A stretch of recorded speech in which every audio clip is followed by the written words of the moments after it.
And I hope y'all was wearing headphones when I did it, bitch.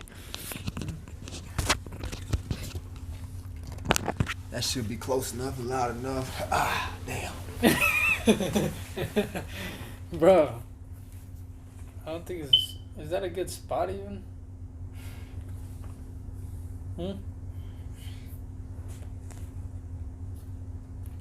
You just keep replying with... No sentences, bro. Yo, what up? Welcome back to the episode of the Locos podcast, bitch. Episode like 5, something like that, bro. Today we're gonna be discussing some real world shit going on. We got W.A.P. W.A.P. Wet ass vaginal. That's not what it stands for. What does it stand for? Wet ass pussy? Wow! It's the acronym, bro. Dude. W.A.P. How do you guys even know it's wet ass vagina? You're supposed to be wearing condoms. Raw dogging it. Raw dogging it. You're not supposed to know. Taking chances, risks. Alright. Wet ass pussy. How you feel about it? Is it better than a wet ass asshole? Dude? I've never seen a wet ass asshole. What? Seen a wet ass. So you've done anal to a chick, no? No. Damn it. Ah. Me neither. Yeah. Damn it. You were about to start talking about it like you knew about it? But that's the question, though. Some dudes like anal over pussy because anal is a little tighter. Sometimes I don't like all that wetness just because, you know, it gets everything all dirty and shit. But, bro. But it's cool. It's cool. Anal like, over pussy, though. Would you want wet ass pussy or wet ass asshole, dude? A wet ass asshole sounds like diarrhea, bro. No, So it doesn't. Wet ass pussy sounds like a period. No, it doesn't. No, it doesn't. It sounds like whatever you want it to sound like. Could be a good time. A good time. You know? Wet The ass pH phone. balance is just right. Have a mile. That pH balance is probably not right. It's just right. It is. So I was thinking, in the debate, pussy or ass, I think if there was a global, national, just America, poll, I think dudes would pick ass. Ass sex, ass play, ass to mouth over pussy.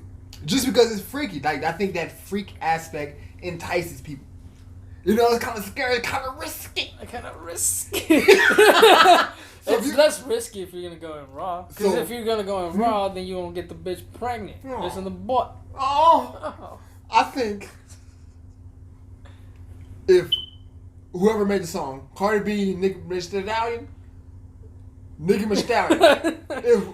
the Stallion. whoever made the song, Cardi I B. think Nicki Minaj wanted to be on the song, but hers wasn't wet, so she was kicked out. Ah! Yes, but she had the anaconda wet.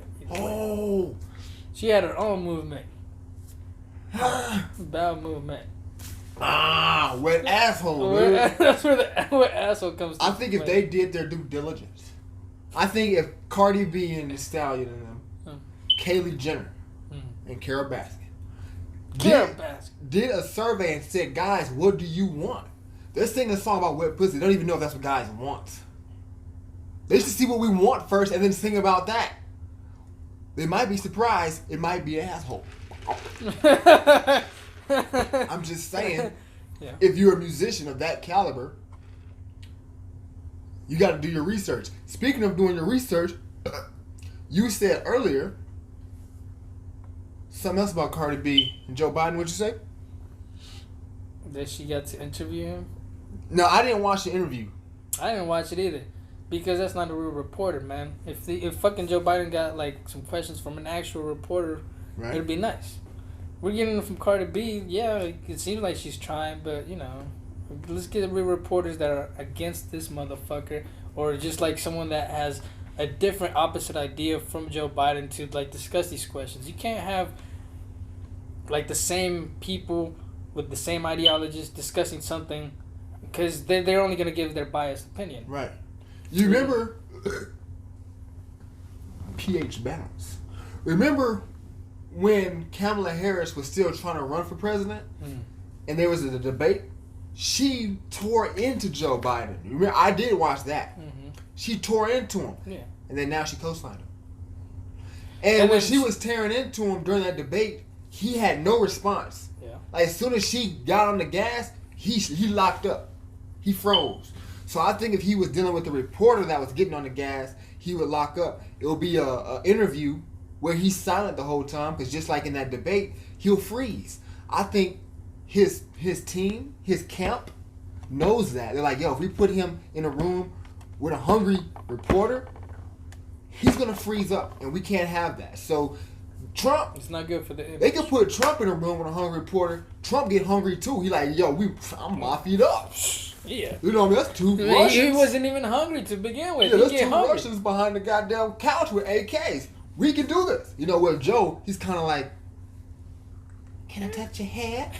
Can I grab your arm and your shoulder? Is that okay? Okay. That's how Biden is. Yeah. You know what I mean? So I don't Sometimes think he doesn't even ask. If you was one of his advisors, you wouldn't let him in no room with no hungry ass reporter. No. It makes no sense. He would have taken him down. Like, bro, I'm supporting you, man. I can't have the guy I'm supporting be taken down like that. Right. Not only is Cardi B not hungry, she out here giving out groceries out the front. Wet ass pussy. Wet ass groceries. She can give him dry, but she's giving him wet. Pussy so wet, she do like this. It says refrigerate after opening. What does that even mean? What? Refrigerate after opening. Dude, shut up. Alright. What were we talking about? Alright. Not only is Cardi B not a hungry person like that, so she's not going to be a threat to Joe Biden in the interview. Similar to Kamala Harris, walk with me now, she's not black. She's not. Neither is Kamala Harris. But Kamala Harris and Cardi B both represent the black community, which assures the black vote for Biden, which looks good for him. So once again, if you were in Biden's camp, getting an interview with Cardi B is what you would push. So I don't agree with it, but I see exactly what's going on. It's kind of smart. I see it's smart. It's smart. Mm-hmm. They're taking advantage of the people. It's chess, not checkers. Yeah. And Biden's camp is definitely playing chess. The Democrats. I keep on calling it Biden's camp. The Democrats are definitely playing chess. In one of those CNN posts, they had posted that, like, I think back in 2016 or some shit, like, running for president, or they had Kamala Harris and, like, representing the for the black community and all this shit. So? And now they're fucking saying, oh, representing for the Indian community and all this. Like, so which is it, man? Is she black or is she Indian? What the fuck? And I don't know if she's Indian, but, you know, Asian, whatever. Now, I say the same thing. There's a lot of black women. If you want a black woman to represent black people as a spokesperson wise, you can find a plethora of those. Why overlook black women who are Democrats, who are speaking on behalf of black people? Why overlook those women and find someone else and say, no, we'd rather have them represent you instead of you represent yourself? Yeah. But at the same time, I do understand how one person could represent two parties. Like that, I too understand that. Like, let's say I married a Filipino chick. You know what I mean? I would see myself having mixed black and Filipino children, being able to, in some aspects, speak on both. Probably not, but I would feel that way. Like, hey, by way of my wife and children, I should have influence and say in both communities. But I don't know if that's Kamala Harris and Cardi B's take on it. But you know what I mean. That's interesting. Now, you might have to fact check me on this. Matter of fact, would you please fact check me on this? I could have sworn I heard something. I didn't look into it, but I heard Kamala Harris was saying she would want to look into legalizing sex work or decriminalizing sex workers, female prostitutes, brothels, Brussels and Russells, trussels, refrigerate after opening. Chicks and peas. How do you feel about that? Let's say That'd be cool. Joe legalized, by way of Kamala Harris, decriminalized sex work. The oldest profession in the book, mind you. Not only as a young man, but a young man that has a whole bunch of sisters. How do you feel about that? Knowing that's might end up hitting close to home. One of their friends, maybe. Is that something that you would want legal? I wouldn't care for it. If they make it legal, then cool. My sisters, hopefully, they got their own morals and they're okay with not doing that shit. Right. But can't stop anyone from doing whatever they want to do if it's, what they actually want to do. Right. It's like taking, money for jokes as a comedian. You're doing the same thing. It's just a different pleasure, but it's the same fucking thing. Taking money for jokes? Mm-hmm. And sex work? Yeah. How are those? You're let's see. You're still taking money for a pleasure. It's still pleasurable to laugh. You're not fucking telling people, oh, you can't laugh. But no, it's the same thing. It's not. Sex work. If it's legal and if it's safe and all this shit and people want to do it, it's the same thing. It's just another pleasure. Marijuana is a pleasure. If it was legal, would you what? Hit up a brothel, go inside, perform ass to mouth to someone else? I'll check it out and see what's up. You would? You would? I would. I mean, I would walk up in there. Because it's like the red light district.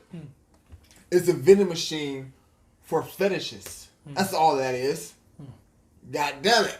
You walk down the red light district and say, how do you feel today? You know what? I think I'm going to give me a Hawaiian midget. You can find one. Maybe. You say, I want a Russian about 7 foot tall. You can find one. It's a vending machine for human fetish. If they bring that to America, it would go viral. That shit, I think if they legalize sex work, that shit would be bigger than the marijuana industry, bro. Probably. Yes. Yeah. But what I don't like about it is, I heard this in another podcast.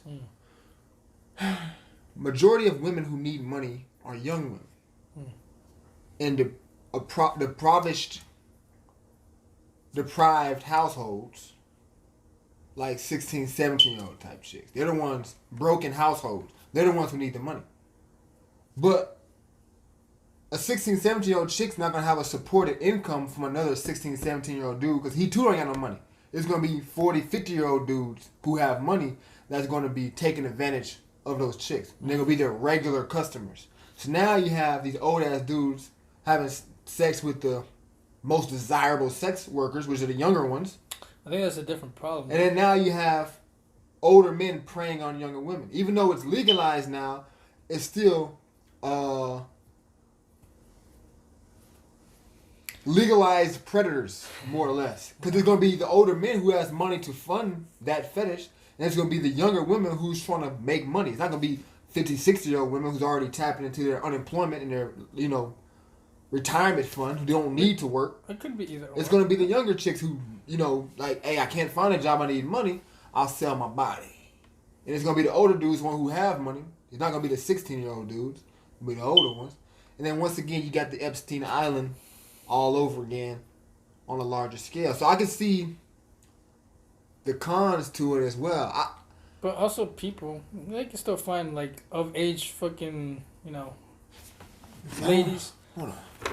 If they find of age and all that shit, then they can, like, at least release their tensions. They can pay for it in another way they couldn't, like, where they would have to be creeping behind some ladies or some shit, you know what I'm saying? Right. And then they can pay for it right there and then, like, oh, shit, at least, okay, well, I'm good. I don't have to fucking go be raping all this and all this shit because they at least have some source of, What would be the age, you think? 18 to enter, 21 to drink, what age to fuck? Probably 21. What? Okay. I would say 25. Okay. I would think any man or woman who's getting into the legalized, at that point, decriminalized sex work, I think should be 25 and up. Okay. I feel like 21 is too young. They say your brain doesn't even finish to develop until 24. You know what I mean? It's something as traumatic as ass to mouth. You know what I mean? I feel like you should be at least fully developed mentally before that. Prepared. Okay. Because let's say you're doing titty foot fetish. 10, 9, 8 times a day, bro. That's going to wear on somebody's consciousness. You doing that at 21? You know what I mean? I think 25. Okay. Decriminalized. Yes. Damn. They need to motherfucking help me out. Sex work. Sex work. Harris. See what pop up. But I think it'd be nice to have Kamala Harris brought sex work into the 2020 spotlight. Kamala Harris declares her support for decriminalization of sex work. Okay, so I'm right. Kamala Harris did say that. So with her now being a VP, Joe looking like he might get it. He's second runner up for the presidency. There's a high possibility if he gets elected, Kamala Harris might push that even hella harder. It gets decriminalized. I would like to think going their way, going their way, like Democratic way. I would say, fuck legalizing it, because I don't know what the fuck they're gonna add something extra like pedophilia and all this shit. So it's a slippery slope. It sounds like a slippery slope. But to do it the right way, it would be nice to have it the right way. If some people could just pay for it or whatever the fuck, and it'd be legal. I don't know. How's the red light district? Is it like a lot of criminal activity over there and shit? What I heard is what it was in areas around the world where sex work is legal, human trafficking increases. That's what I heard. I didn't fact check it. We could fact check it. The fun is like, here, fact check it. Yo, hold that L, dog. Yeah.